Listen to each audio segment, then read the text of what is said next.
다시 오실 예수님을 기다립니다. 주님 앞에 서는 그날은 심판의 날인 줄로 믿습니다. 그러면 무엇을 심판하냐, 어떻게 심판하느냐, 이런 얘기들이 필요하겠죠. 첫 번째, 지난주 배웠던 심판은 마귀들에 대한 이야기였어요. 오늘 말씀을 보면은 또 그들을 미혹하는 마귀가, 사탄이 어떻게 나옵니까? 불과 유황 못에 던져지니, 그들의 심판에 대한 이야기입니다.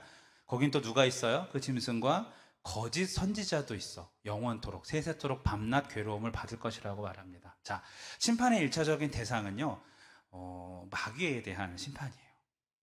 재림의 때에, 마지막의 때에. 그 성경에 보면은, 지난주 말씀을 잠깐 떠올려 보면은, 그 마귀가 예수님한테 제자들을 청구합니다. 다시 욥을 해하고 싶어서 마귀가 하나님한테 욥을 내가 좀 괴롭혀도 될까요? 물어봅니다. 하나님이 허락하시고 생명만 거두지 말거라, 그렇게 하고. 제자들도 마찬가지. 사탄이 하나님의 자녀들을 공격할 때는 지금 어떻게 하고 있어요? 청구를 해요. 결제를 맡아요. 쉽게 얘기하면 하나님한테. 그러니까 사탄도 누구의 영향력 아래 있다? 네, 하나님이 사탄을 부리셔가지고 나쁜 일을 시키는 그런 존재가 아니라, 그런 건 이단이고요. 그게 아니라 사탄도 믿는 자들을 괴롭히려면 누구의 허락을 받아야 된다? 네, 하나님의 허락을 받아야 된다는 거죠. 성경에 기록이 돼 있어요. 그러니까 마귀는, 우리는 굉장히 제가 그런 비유를 들은 적이 있어요. 우리가 왜 기독교 배경으로 한 영화들을 보면은 하늘에 막 천상의 군대와 악마의 군대가 막 싸우는 그거 뻥이에요. 그렇지 않습니다.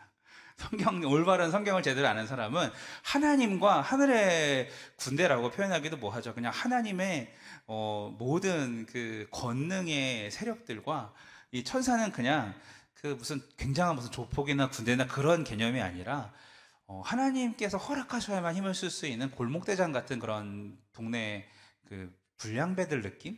그것도 하나님 믿는 사람한테 꼼짝 못하는 그런 불량배들 느낌 정도로 아시면 되는 거예요. 두려워하지 마시기 바랍니다. 그래서 그들을 또 마지막에 심판이 예비되어 있어요. 그러니까 이 심판의 첫째의 대상은 바로 성경에 등장하는 우리를 미혹했던, 이걸 잘 생각해 보세요. 사탄이 우리를 유혹을 합니다. 하와에게 했던 것도 유혹이었어요. 그렇죠? 아나니아 삽비라한테 와가지고 야, 돈 좀 감춰봐, 이것도 유혹이었어요. 유혹을 하지, 사탄이 딱 나와가지고 무섭게 우리한테 얼굴을 드러내놓고 이렇게 해라 저렇게 해라고 막 뒤집어 흔드는 거 보신 적 있으세요?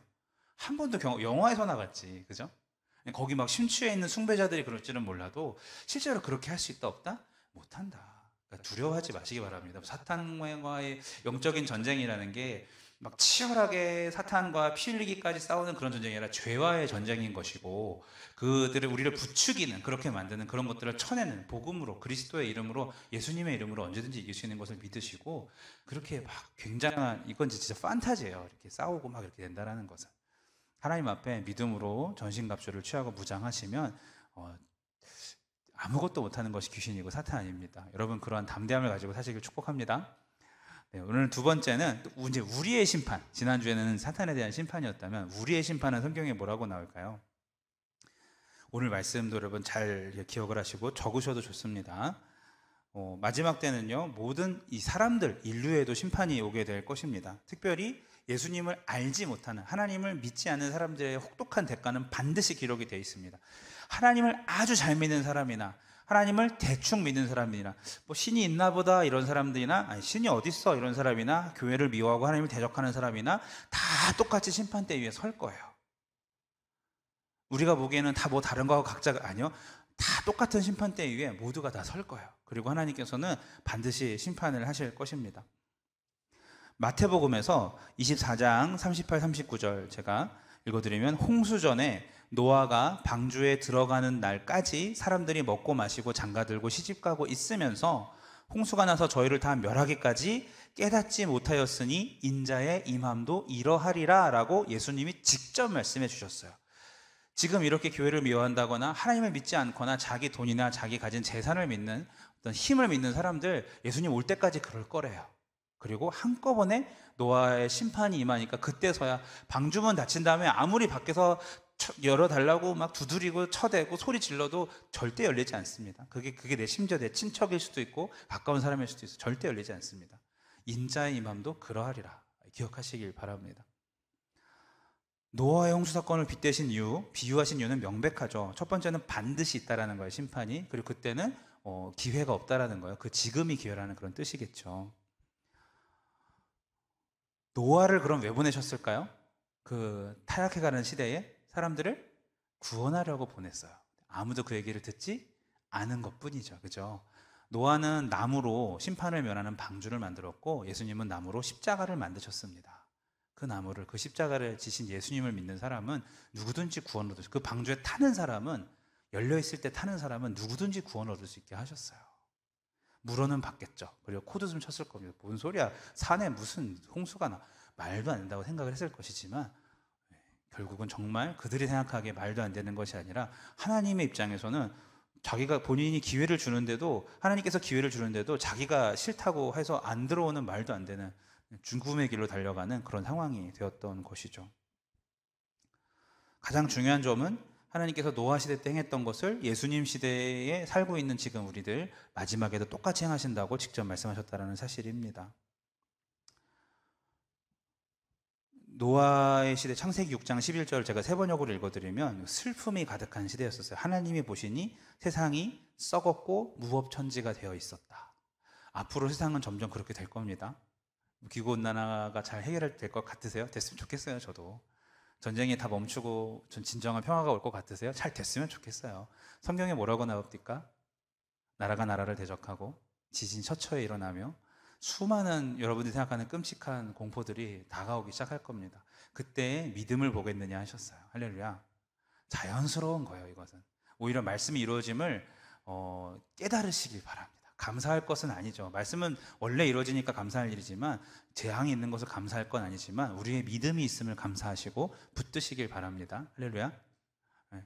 우리 다 매번 말해요. 100년 채 못 사는 인생들 아니에요. 다 쓸어가실 텐데 뭐 우리가 얼마나 잘났으면 잘났고 높았으면 높았습니까? 하나님 보시기에 정말 아무것도 아니고, 예수님 붙잡은 손 말고는 다 내 손 놔주실 거예요. 다 돈도 사람도 다 끝까지 못 잡아요. 우리 손.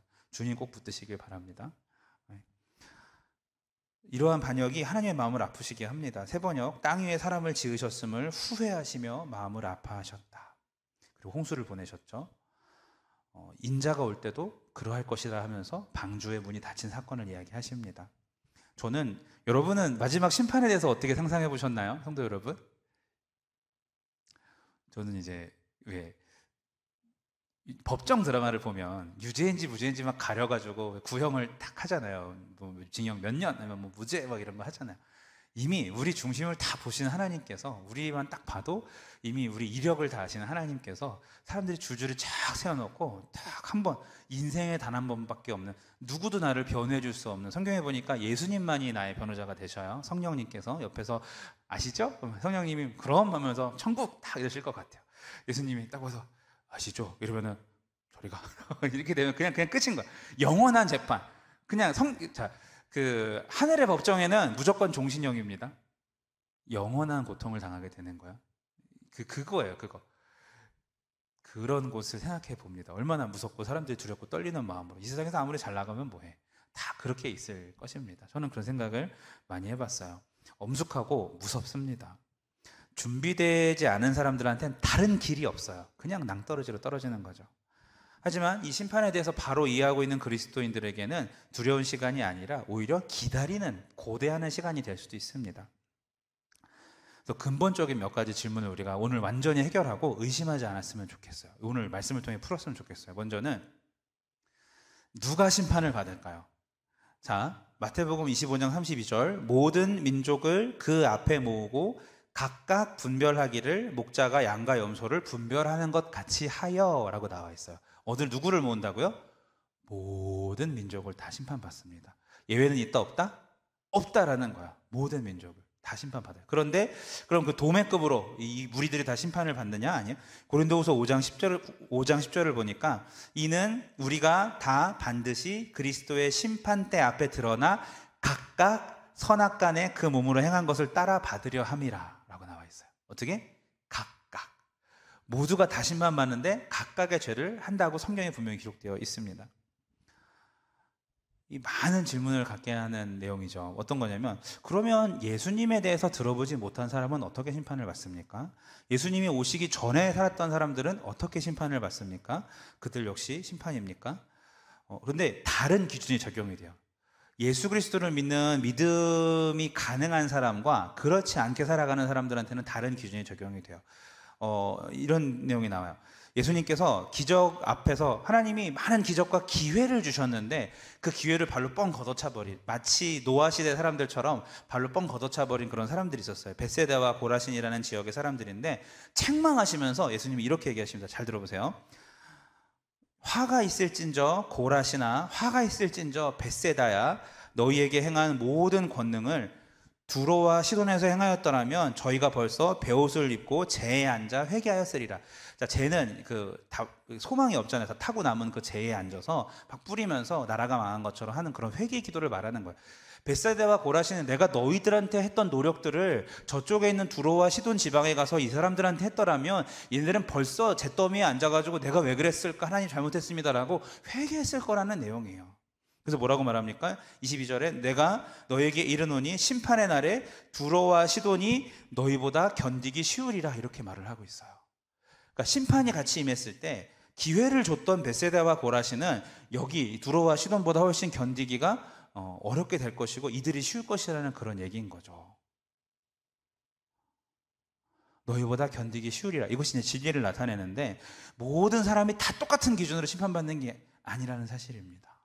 예수 그리스도를 적어도 들어본 사람들한테는 그것이 기준이 되겠지만 기억하셔야 될 것은, 이 말씀의 핵심은 이거예요. 첫 번째로 특권이 클수록 책임이 더해진다는 거예요. 벳세다와 고라시는 두로와 시돈보다 더 많은 하나님의 기회를 얻었었어요. 권능과 기적들을 봤었었고, 그래서 더 많은 것을 하나님이 요구하시는 것입니다. 너는 왜 안 돌아와? 당연히 와야 되는데 왜 나한테 안 와? 라고 말씀하시는 것이에요. 분명하게 그들이 그 메시지를 들었지만 그들이 거절한 것이에요. 지옥으로 가는 가장 슬픈 길이 어떤 길인지 아세요? 지옥으로 가는 길인데 그 가장 슬픈 길이 이 설교하는 이 교단의 아래를 지나서 성경을 지나쳐서 많은 경고들을 지나쳐서 교회로 오세요, 예수님의 품으로 오세요라는 많은 초청들을 지나쳐서 나 있는 길이 지옥으로 가는 가장 슬픈 길 아니겠습니까? 그들에 대한 심판도 무시무시하다는 거예요. 너희보다 견디기 쉬우리라. 하나님의 메시지를 받아들인 사람들에 대해서 또 받아들이지 않는 사람들에 대한 그 반응에 대하여서 이 심판의 경중이 다르다는 말씀입니다. 그분은 우리에게 말씀을 듣게 하시고 또 그 말씀을 따라서 변화되게 하시는 분이지만 사람들이 그걸 쳐내고 하나님 앞에 나오지 않을 경우에는 큰 심판을 주시는 분이시기도 해요. 그런데 보세요. 자, 그럼 목사님, 예수님에 대해서 못 들어본 사람은요? 뭐 들어야 믿지, 그렇죠? 어떻게 될까요? 요즘은 거의 뭐 유튜브가 발달을 해서 마음만 있으면 언제든지, 그렇죠? 그들 대상으로 하면은 뭐가 갈 수 있거든요. 다들 이메일이 하나씩은 또 있고 세계가 다 이렇게 하나로 되고 있죠. 어쨌든 시편 19편 1, 2, 3절에 보면 하늘이 하나님의 영광을 선포하고 궁창이 그 손으로 하신 일을 나타내는 도다. 이 자연 만물들이 하나님의 영광을 선포하고 있다라고 얘기하고 있어요.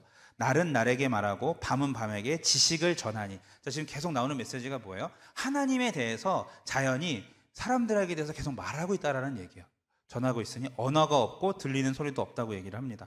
자, 자연 만물이 하나님이 파송한 첫 번째 선교사라는 사실이에요. 성경이 없는 곳에도 밝게 빛나는 별들은 있습니다. 그죠? 설교자가 없는 곳에서도 그 봄에 꽃이 피고 지고 하는 그 향기들이 있어요. 어딜 가나 다 있어요. 성경을 펼쳐서 증거하지 못하는 곳에서 바뀌는 계절과 아름다운 일출과 일몰, 이런 모든 것들이 하나님을 찬양하고 증거하고 있다라고 성경이 나타내고 있는 것이, 그들은 그걸 보면서 이것을 만든 절대자가 있구나, 이것을 생각하게 만들었다는 거예요. 하나님께서 그들에게는 우리처럼 예수 그리스도를 전할 수 없는 그런 환경 가운데 고립된 자들이라면 하나님께서 그들 중에서 전능자를 의지하는 자들을 귀히 여기시겠다는 다른 말씀이기도 합니다. 로마서를 보면 1장 20절, 창세로부터 그의 보이지 않은 것들 곧 그의 영원하신 능력과 신성, 그분의 능력과 신성이 그의 만드신 모든 만물에 분명히 보여 알게 되나니 그러므로 저희가 핑계치 못할지니라. 자연을 보면 하나님의 능력이 보이고 신성은 뭐예요? 인간이 만든 게 아니구나, 하나님이 만드셨구나, 이거를 사람들이 깨닫게 되고, 이거 너 핑계하지 말라는 거예요. 너 알고 있었잖아. 마지막에 하나님께서 그렇게 얘기하시는 거예요. 아예 그 복음을 못 들어본 사람들이 저는 몰랐는데 이렇게 말할 때 너 핑계치 못할지니라. 만물을 보면서 왜 못 알았겠니? 네가 이렇게 얘기하시죠. 성경은 로마서 2장 15, 16절에서 제가 세 번역을 읽어드리면 하나님의 율법은 다른 세계에서 즉 외부로부터 부과된 것이 아닙니다. 그것은 피조물 안에 짜맞춰져 있습니다. 피조물들의 깊은 곳에서는 하나님이 옳다, 옳지 않다 하고 하시는 음성에 반응합니다. 그런 하나님의 음성에 대한 그들의 반응은 하나님께서 모든 남자와 여자에 대해 마지막 판결을 내리실 그날에 밝히 드러나게 됩니다. 예수 그리스도를 통해서 선포된 하나님의 복음은 이 모든 차이들을 다 고려하고 있습니다 라고 얘기하는 거예요. 그러니까 우리가 단순하게 일단 우리는 이제 복음이 편만한 시대에 살다 보니까 예수님을 믿으면 하나님의 품에, 예수님을 제대로 믿으면 하나님의 품에 안길 걸 우리는 믿는 사람들이다. 아멘? 아멘이에요. 그러나 그렇지 않은, 복음이 들어갈 수 없는 그런 환경 속에서도 충분히 하나님께서 이걸 고려한다는 말씀이 오늘의 말씀이었던 거예요. 뭐 그 차이가 뭔지 우리는 정확하게 모르겠어요. 우리가 하나님이 아니니까 심판의 그 기준을 우리가 알 수는 없겠죠. 하지만 반드시 하나님께서 말씀에 기록하셨으니 그렇게 하실 것입니다. 그래서 계시록에는 16장 10절에 그러하다 주 하나님 곧 전능하신 이여 심판하시는 것이 참되고 의로우시다라고 쓰여 있습니다. 그래서 하나님은 의롭고 참되게 모든 인류를 공평하게, 우리들은 참 감사하게 예수 그리스도를 안에서 이렇게 말씀을 들을 수 있는 기회가 있잖아요. 이런 기회를 여러분이 만약에 무시한다면 여러분은 이 벳세다와 고라신처럼 더 크게 심판을 받을 수 있다는 얘기인 거죠. 복음을 들었는데 배반한 사람들이 더 두려워할 줄 알아야 돼요. 믿음의 길에서 떠나지 않도록 노력하시길 바랍니다. 그 노력은 내가 하지 말아야지 하고 안 되는 게 아니라 하나님과 붙어 있으려고 노력하면 자연스럽게 믿음은 커지게 돼 있어요. 걱정하지 않으셔도 됩니다. 그러면 우리가 이제 심판을 받는데 뭐 그 기준이 무엇일까요? 무엇이 심판을 받을까요? 간단하게 말해서 우리가 행했던 모든 일들입니다. 고린도후서 5장 10절을 보면 명백하게 이는 우리가 다 반드시 그리스도의 심판대 앞에 드러나 각각 선악간에 그 몸으로 행한 것을 따라 받으려 함이라. 우리가 행했던 거 하나님 다 보고 계시다는 거예요. 우리가 죄의 자리에 있었습니까? 하나님 보고 계시다라는 거예요. 은밀한 죄가 있습니까? 하나님은 다 알고 계시고 심판하신다는 말씀이에요. 여기는 말이나 행동뿐 아니라 생각까지도 포함됩니다. 전도서 12장 14절 하나님은 모든 행위의 모든 은밀한 일을 선악간에 심판하시리라. 모든 행위, 모든 은밀한 일들을 다 선악간에 심판하신다 하십니다. 그래서 예수님은 이 문제를 누가복음 12장 2절에서 감추인 것이 드러나지 않을 것이 없고 숨겨진 것이 알려지지 않을 것이 없나니. 여러분, 우리 마음을 보신 하나님 앞에 우리가 무엇을 숨길 수 있겠습니까? 이런 설교 많이 들으셨죠? 정말 진짜 그래요. 손바닥 위에서 막 이렇게 애쓰는 사람, 뭐 개미가 한 마리 그렇게 있다고 하면 하나님이 그렇게 보듯이 사랑의 마음 우리를 보시긴 하지만 그 마음 속에 있는 죄까지도 다 보신다라는 그런 사실입니다. 그리스도로 옷 입은 우리들도 마찬가지예요. 하지만 딱 한 가지 차이가 있다면 정말 큰 차이죠. 동이 서에서 먼 것처럼 우리의 죄를 그분께서 멀리 치우셨다라는 사실입니다. 할렐루야. 우리가 읽은 그 말씀이 든든한 중심이 돼요. 오늘 말씀 다시 봅시다. 로마서 8장 1절 그러므로 이제 그리스도 예수 안에 있는 자에게는 결코 정죄함이 없나니 라는 말씀이 있어요. 중심을 다 보시고 모든 것들을 감찰하시는 하나님께서 사탄을 다 심판하시고 그리고 우리 인류들을 볼 때에 각자에 맞게 심판하시는 그 하나님께서 우리에 대한 내리는 평가는 너희가 그리스도 안에 있으면 결코 정죄함이 없나니 라는 표현이 있습니다. 우리가 저번에 배웠죠? 그리스도로 옷을 입는다라는 표현. 그리스도로 옷을 입었으면 정죄함이 없다고 그랬잖아요. 그럼 심판이 왜 필요해요? 예수님을 믿는 우리한테 심판이 왜 필요해요? 정죄함이 없다고 하셨는데 두 가지가 있습니다. 두 가지가. 성경을 보니까 심판을 통해 가려져 있었던 우리의 첫 번째로는 따라해봅시다. 상급. 네, 우리 옆에 사람을 보면서 졸지 말라는 의미에서 한번 해봅시다. 상급. 네, 상급입니다. 네, 상급입니다.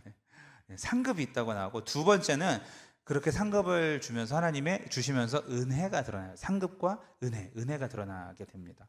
먼저 상급을 말씀드리면 우리의 구원이 은혜의 결과죠. 누구도 자기 노력으로 그 구원을 무슨 보탤 수 없어요. 그렇죠? 예수님이 완벽하게 다 이루셨습니다. 우리가 열심히 그러면 하나님 앞에서 이렇게 섬기는 이유는 뭐예요? 여러분들이 청년부 비전 세대를 섬기고 우리 귀한 권사님들이 교회를 그렇게 사랑하고 애써서 섬기는 이유는 뭐예요? 우리가 구원을 얻기 위해서 그렇게 하십니까? 아니에요. 그건 이미 해결됐어요. 예수님께서. 그렇죠? 할렐루야. 이것에 대해 흔들리지 마시기 바라요. 그것과 그건 아무런 상관이 없습니다. 그러나 그 섬김이 무엇이냐면 우리가 받을 상급에 영향을 미치게 된다는 거예요. 성경에 생명의 면류관, 의의 면류관, 영광의 면류관 이런 것들은 다 다른 상급들을 의미하는 것이죠. 고린도전서 3장 10절 15절을 보면 성령께서 바울을 통해서 두 종류의 삶을 말씀하시는데 둘 다 그리스도 위에 세워져 있습니다. 말하자면 둘 다 구원을 받았다는 의미예요. 하지만 한 사람은 그 기초 위에 금, 은, 보석 같은 값진 것들을 세워나가고 한 사람은 그저 고생 없는 쉬운 일로만 다니면서 하나님 나라에 뭔가 정말 보태는 일 없이 자기 마음대로 그렇게 살아갑니다. 그래서 그 일은 결국은 불타기 쉬운 나무나 풀이나 집과 같은 것들을 그렇게 쌓고 세우게 된다는 것들이 나와요. 심판의 날에는 각 사람이 어떻게 믿음을 지키며 살았는지 보고 상급이 결정될 것입니다. 열심히 수고하고 뭐 청소년교회 교사로 찬양팀으로 아니면 뭐 교회 어떤 봉사자로 권사님들로 그런 수고들 하십니까? 하늘의 상급이 있는 줄로 믿으시기 바랍니다. 그것을 바라보세요. 심판의 날에 각 사람의 일이 드러날 것입니다. 고린도전서 3장 13절을 보면 각각 공력이 나타날 테인데 그날의 공력을 밝히리니 이는 불로 나타내고 그 불이 각 사람의 공력이 어떠한 것을 시험할 것임이라. 14절 만일 누구든지 그 위에 세운 공력이 그대로 있으면 상을 받고 누구든지 공력이 불타면 해를 받으리니 그러나 자기는 구원을 얻되 불 가운데서 얻은 것 같으리라. 자, 이거 무슨 말씀이에요? 아까 얘기했죠. 하나님 앞에 믿음으로 잘 신앙을 쌓은 사람들은 불을 데워도 망가지지 않는 막 그런 어떤 귀한 것들을, 견고한 것들을 쌓아나은 것이고, 신앙은 생활을 하되 나 편하게 나만 위해서 하는 사람들은 뭐 지푸라기나 불에 잘 타는 것들을 쌓는 사람들이라 마지막에 공력을 하나님께서 천국문 앞에서 우리 시험을 하시는데 불을 대본다라는 거죠. 그래서 제대로 신앙생활하고 열심히 봉사하고 섬긴 사람들은 그렇게 쌓아놨던 상급들이 그대로 있는 것이고, 그냥 뺀질뺀질 대면서 살았던 사람들은 불로 다 태우게 된다는 거예요. 그래서 마지막에 15절의 말씀 뭐였어요? 누구든지 공력이 불타면 해를 받으리니 그러나 자기는 구원을 얻되 불 가운데서 어떤 것 구원을 얻기는 얻는데 아무것도 쌓아놓은 것 없이 그냥 하나님 앞에 그렇게 그러한 구원을 얻게 될 것이라는 말씀입니다. 두 건축자 모두 다 구원을 받아요. 그런데 한 사람만이 참된 보상을 받는 것이겠죠. 그리고 그들의 행위의 기초에서 이 땅에서 어떻게 살았는지에 대해서 쌓을 것입니다. 이 자리에 있는 우리 모두 다 정말 그날에 하나님이 불을 데웠을 때 오히려 이미 이 땅에서 연단을 많이 받아서 초벌, 재벌까지 잘 구워진 멋지고 훌륭한 그릇들들 되시길 예수님 이름으로 축복합니다. 성경엔 분명히 이렇게 말씀하고 있어요.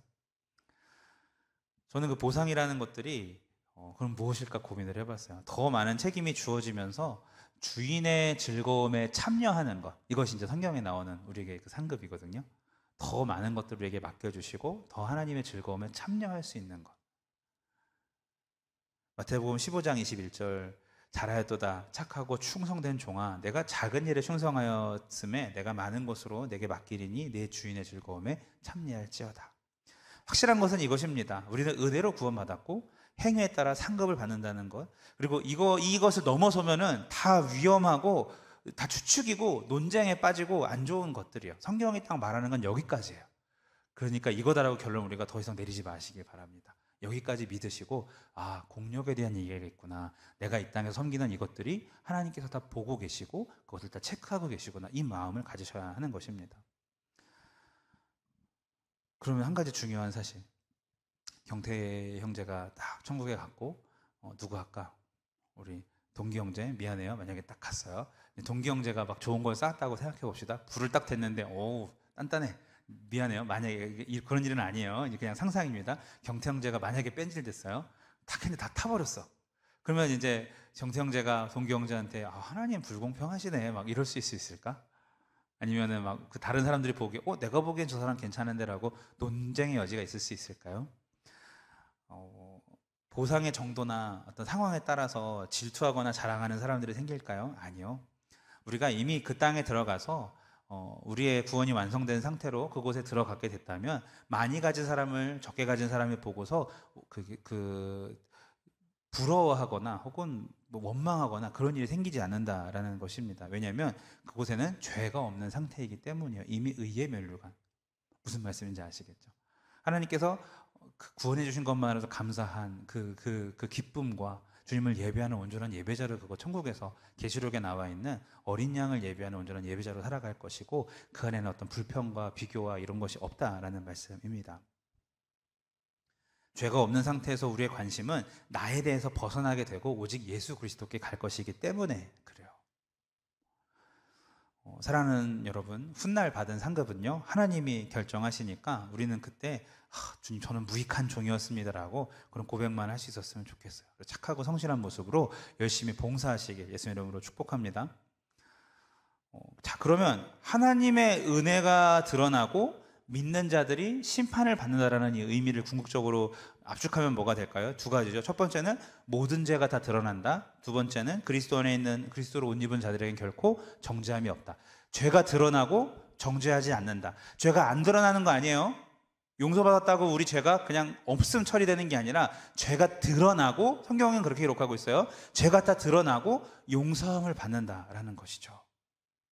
이 두 가지를 합칠 때 용서받은, 그러니까 이걸 합치면 뭐가 되죠?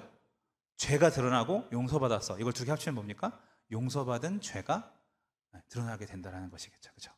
이게 성경에 우리한테 명확하게 제시하는 바예요. 용서받은 죄들. 하나님이 우리에게 주신 은혜를 드러나게 됩니다. 그 비유 기억나시죠? 1만 달란트 탕감받은 자. 명확하잖아요. 얼마인지. 탕감받은 자. 은혜 받은 게 명강하잖아요. 준이 형제가 하나님 앞에 용서받은 죄가 무엇인지, 동경제가 하나님 앞에서 받은 죄가 무엇인지 다 드러난다는 거야. 그때 가서서는. 그리고 그것을 감사하는 자리가 될 거라는 뜻입니다. 여러분이 만약에 제가 여러분 그런 가정이 됐다고 생각해봐요. 제가 저희 집사람과 그런 생각을 해봤어요.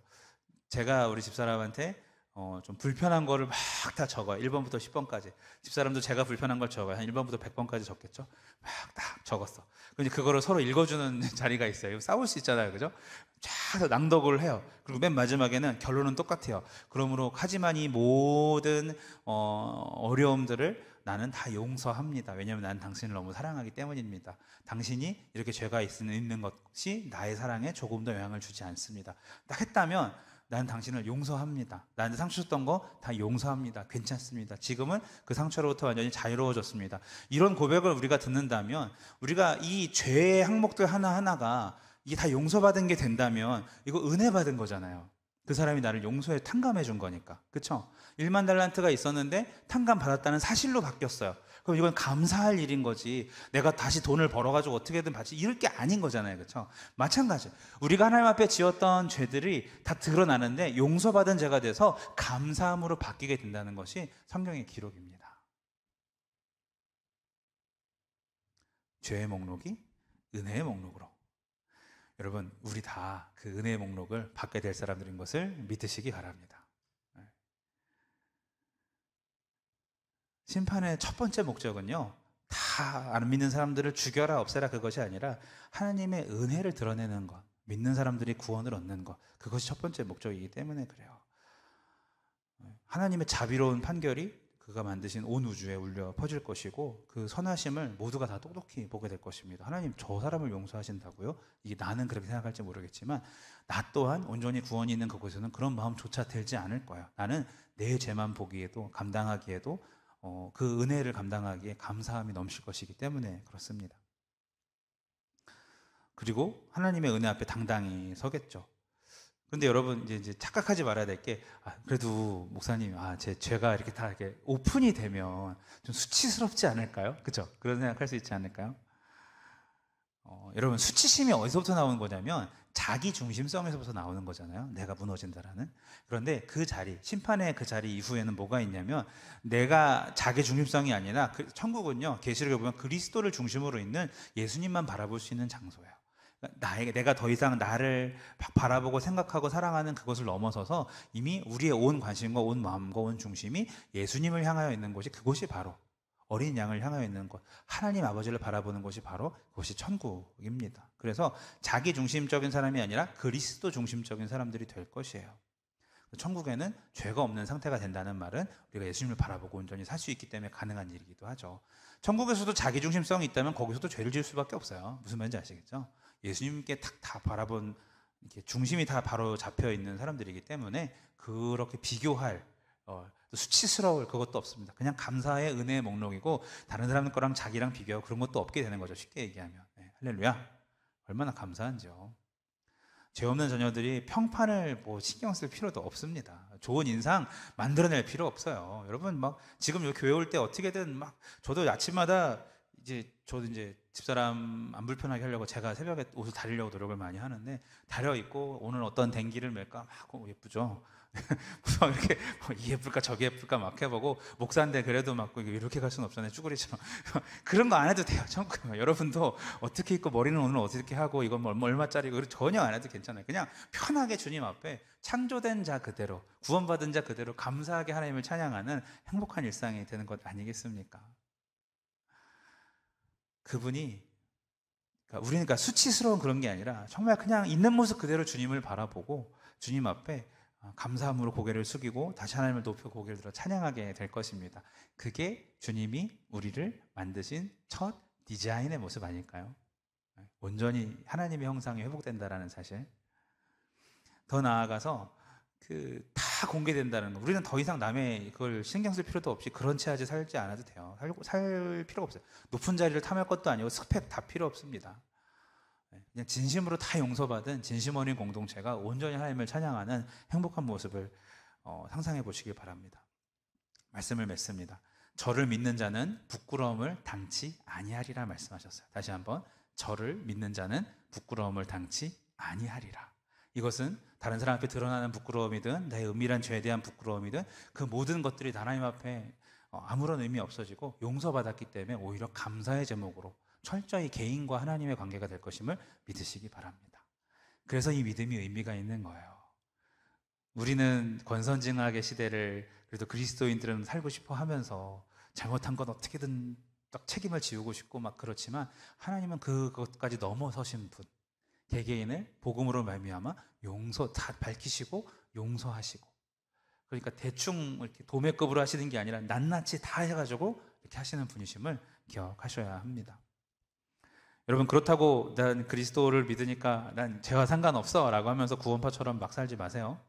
안 왔네, 그 자매가 와야 거기가 그래요. 구원파가 그래요. 예. 그리고 예수님의 가르침대로 소금처럼 빛처럼 살아야지 정말 진흙처럼 사시고 어둠처럼 사시면 안 됩니다. 어차피 구원받을 인생이라고. 위험해요. 그렇게 살지 마세요. 왜 낭떠러지에 가가지고 코끝에서 한쪽 발 걸치고 놀아. 그런 사람들 있잖아요. 왜 이렇게 끈 안 달고 높은 건물에서 막 사진 찍는 거 좋아하는 그런 사람들 있잖아요. 나는 볼 때마다 너무 왜 하는지 모르겠는데 그렇게 놀지 말라는 거예요. 하나님을 믿는 사람인데 죄와 가깝게 지내는 건 그거랑 똑같아요. 언제 끝나도 이상하지 않을 만한, 얼마나 유혹에 가깝게 삽니까 사탄이. 그러면 안 돼요.